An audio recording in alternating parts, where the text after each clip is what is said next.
تو میں نے آپ سے بتایا کہ یہ قدر جو ہے، ایک تو اسی سے لفظ قدرت بنا ہے، اور نمبر دو اسی سے کسی شے کی قدر و قیمت، اور پھر اسی کے معنی ہے اندازہ مقرر کر دینا، کسی شے کا اندازہ مقرر کر دینا، یہ قدر ہے۔ اللہ نے ہر چیز کا ایک اندازہ مقرر کر دیا ہے، اور قدر مقادیر، مشکات شریف میں ایک پورا باب ہے ایمان بالقدر، اس کا عنوان ہے صحیح معنی میں۔ تو پہلی حدیث کیا ہے؟ مسلم شریف کی روایت ہے، عن عبداللہ ابن عمرو بن العاص رضی اللہ تعالی عنہما۔ حضرت عمرو بن العاص جو بڑے سرداران قریش میں سے تھے، بڑے سیاستدان تھے اور بڑے بہادر انسان بھی تھے، ان کے بیٹے ہیں عبداللہ۔ اور بڑی دلچسپی کی بات یہ ہے کہ باپ اور بیٹے کے مزاج میں بود المشرقین تھا، وہ تھے جنگجو اور سیاستدان اور بڑے سرداروں میں سے، یہ تھے انتہائی زاہد و عابد، انتہائی زاہد و عابد۔ انہی کے بارے میں آتا ہے پوری رات کھڑے رہتے تھے نوافل میں، اور ہر روز روزہ رکھتے تھے، جس پر حضور نے یوں کہنا چاہیے کہ ڈانٹ پلائی۔ آپ کو اطلاع ہوئی، آپ نے بلایا، یا عبداللہ اولم اخبر انک تقوم اللیل و تصوم النہار تصوم الدہر، کیا مجھے یہ خبر نہیں دی گئی ہے؟ یعنی مجھے یہ خبر ملی ہے کہ تم پوری رات کھڑے رہتے ہو، نماز پڑھتے ہو، تم ہر روز روزہ رکھتے ہو، اب کیا کرتے؟ بلا یا رسول اللہ، جھوٹ بولنے کا تو یارہ ہے ہی نہیں، اور ہو بھی نہیں سکتا۔ فرمایا لا تفعل، سختی سے بات۔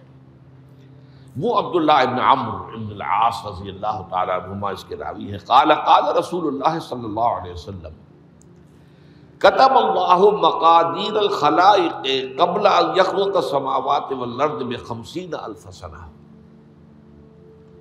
اللہ تعالیٰ نے مقداریں اور تقدیریں، ابھی دو الفاظ میں بولوں گا تاکہ آپ کے ذہن میں بات رہے، معین کر دی تھی، لکھ دی تھی آسمانوں اور زمین کی تخلیق سے 50,000 سال قبل۔ یہ ہے قدر، ہر چیز کی ایک تقدیر جو ہے وہ معین ہوئی ہے۔ اب آئیے اس میں کتاب سے مراد کیا ہے؟ جو آیت میں نے دوسرے نمبر پر پڑھی آج، سورہ حدید کی آیت، ما اصاب من مصیبۃ فی الارض ولا فی انفسکم الا فی کتاب من قبل ان نبرأ۔ کتاب سے مراد کیا؟ نہیں پڑتی تم پر کوئی مصیبت، کوئی تکلیف، نہ زمین میں نہ تمہاری جانوں میں۔ زمین میں سیلاب کا آ جانا، زلزلے کا آ جانا، کوئی اور اس طرح کی عمومی ہلاکت کا آ جانا، عمومی تکلیف کا آ جانا۔ تمہاری جان میں اچانک جو ہے تشخیص ہو گیا کینسر ہے، اچھے بنے تھے، ٹھیک ٹھاک چل رہے تھے، تو معمولی سی تکلیف ہوئی، انویسٹیگیشن کیا تو معلوم ہوا تو کینسر ہے، اور وہ کافی بڑھ چکا ہے۔ لیکن جو شے بھی آتی ہے، چاہے تمہاری جان پر آئے چاہے زمین پر آئے، وہ ایک کتاب میں لکھی ہوئی موجود ہے، اس سے پہلے کہ ہم اسے ظاہر کریں۔ یہ تمہیں مشکل نظر آئے گا، ان ذالک علی اللہ یسیر، یہ اللہ پر بہت آسان ہے، بہت آسان۔ اللہ کا علم کامل ہے۔ تو معلوم ایک بات جان لیجئے کہ حقیقت کتاب سے مراد اللہ کا علم قدیم ہے۔ اللہ کا علم حادث نہیں ہے، معاذ اللہ ثم معاذ اللہ، کہ کوئی شے ہوئی تو اس کے علم میں آئی۔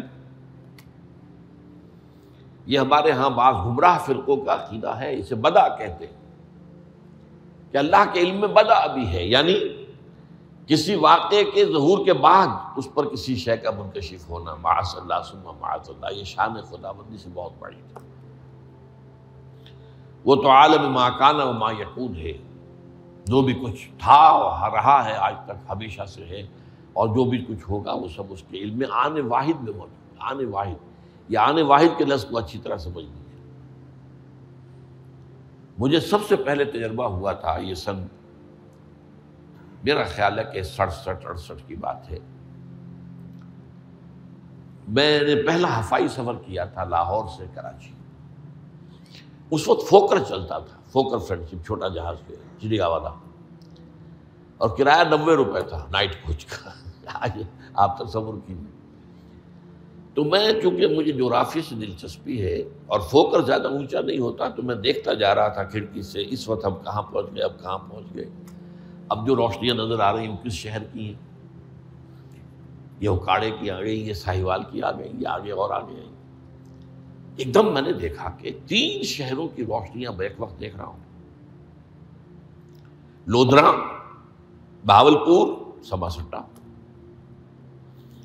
مجھے خیال آیا کہ جب میں ٹرین سے سفر کرتا ہوں، کراچی جاتا ہوں، تو لودھرا پہنچتا ہوں تو میں سمجھتا ہوں کہ ابھی بہاولپور آدھا گھنٹے بعد آئے گا. وہ مستقبل کی شے ہے میرے لیے. بہاولپور پہنچتا ہوں تو لودھرا میرے لیے ماضی کی بات بن جاتی ہے. آدھے گھنٹے پہلے لودھرا آیا تھا، اور آدھے گھنٹے کے بعد جو ہے سماسٹا آئے گا. وہ میرے لیے مستقبل بن گیا، لودھرا ماضی بن گیا. لیکن اس بلندی پر میں بیک وقت دیکھ رہا ہوں لودھرا کو بھی اور بہاولپور کو بھی اور سماسٹا. یہ معاملہ جو ہے اس کو 1 ملین بلین سے ضرب دے لیجئے.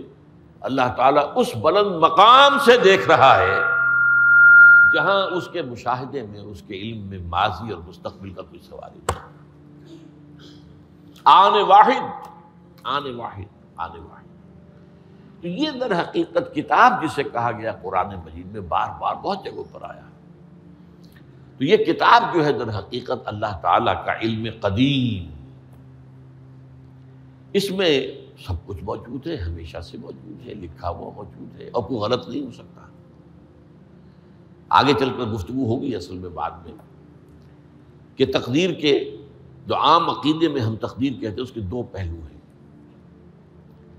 ایک پہلو ہے ما اصاب علی الانسان، جو کچھ انسان پر آتا ہے مصیبت، جیسے ابھی آیت میں نے پڑھی ما اصاب من مصیبت فی الارض ولا فی انفسکم.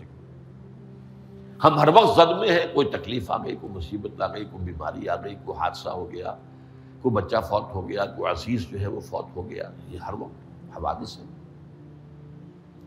تو جو بھی کچھ پیش آتا ہے وہ علم خداوندی میں ہمیشہ سے تھا. یہی وجہ ہے کہ ایک اور حدیث ہے ابن الدیلمی سے، لمبی حدیث ہے وہ، لیکن اس کے اندر جو آخری ٹکڑا ہے وَتَعْلَمَ، یعنی انسان کے نجات کے لیے لازم ہے کہ یہ بات بھی تم جان لو انما اصابک لم یکن لیخطئک وانما اخطاک لم یکن لیصیبک ولو مت علی غیر ھذا. اگر تم اس کے سوا کسی صورت پر ہوگے تو جہنم میں داخل ہو جاؤ گے، لدخلت النار. یہ جان لو کہ جو چیز تم پر آئی وہ آنی ہی آنی تھی. دیکھیے ہوتا کیا ہے، کاش کہ میں اگر یوں کر لیتا تو یہ نہ ہوتا. بس یہی ایمان بالقدر کے منافی ہے. جو ہوا ہے وہ اللہ تعالیٰ کے ہاں تو پہلے سے طے تھا، ہونا ہی تھا. تمہاری کوئی تدبیر، کاش کہ میں اس وقت یہ کر لیتا. یہ لا، اسی لیے ایک حدیث میں الفاظ آئے ہیں ان کلمۃ لا تفتح عمل الشیطان. اس لا سے، کاش، اس سے شیطانی عمل شروع ہو جاتا. کاش کہ یہ ہو جاتا، کاش میں یہ نہ کرتا، کاش کہ ہو جاتا. تو یہ نہیں. تعلم انما اصابک لم یکن لیخطئک. تو جان لے اس بات کو کہ جو چیز تم پر آئی ہے وہ ہرگز ٹلنے والی نہیں تھی. کوئی تدبیر تم کر لیتے، کوئی کسی وقت کوئی ہیلا کر لیتے، کوئی تم قدم اٹھا لیتے، کچھ بھی کر لیتے، وہ تو آنی ہی آنی تھی.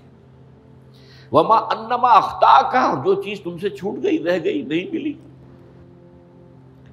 ایک ویکنسی ایڈورٹائز ہوئی تھی، آپ نے بھی درخواست دی تھی، آپ کو نہیں ملی. اب آپ ہو کاش کہ میں نے فلاں سے سفارش کرا لی ہوتی. بس گئے. تو جو چیز چھوٹ گئی وہ چھوٹ جانی ہی تھی. اس میں قطعاً جو ہے کوئی شکل، کوئی تدبیر، کوئی سفارش، کسی طرح کا کوئی بھی ہیلا، کوئی جو ہے اس پہ کارگر نہیں ہو سکتا تھا. لم یکن لیصیبک ومت علی غیر ذالک. اگر تو اس کے سوا کسی کیفیت پر تیری موت واقع ہوئی، اگر یہ یقین نہیں ہے، یہ ہے تقدیر کا وہ مفہوم کہ جس کا تعلق ہے علامہ اصاب الانسان، جو انسان کے اوپر وارد ہو رہا ہے. اس کے ضمن میں تقدیر کا مفہوم کیا ہے کہ جو ہوا ہے وہ تو ہونا ہی تھا. اس میں تو کسی شک و شبے کی گنجائش نہیں، بالکل اللہ تعالیٰ کا فیصلہ ہے۔ البتہ در حقیقت ایک دوسرا پہلو ہے، ما یفعل الانسان، وہ جو انسان کرتا ہے۔ یہاں آ کر یہ تقدیر کا مسئلہ بہت ٹیڑھا ہو جاتا ہے۔ آیا میرے اندر کوئی اختیار بھی ہے کہ نہیں؟ Do I have any free choice؟ یا ہر شخص پہلے سے طے ہے؟ تقدیر کا ایک عام مفہوم یہ ہے، اور اس مفہوم میں بھی بعض روایات بھی ہیں جو اس کی تائید کرتی ہیں کہ ہر چیز پہلے سے طے ہے، لکھی ہوئی۔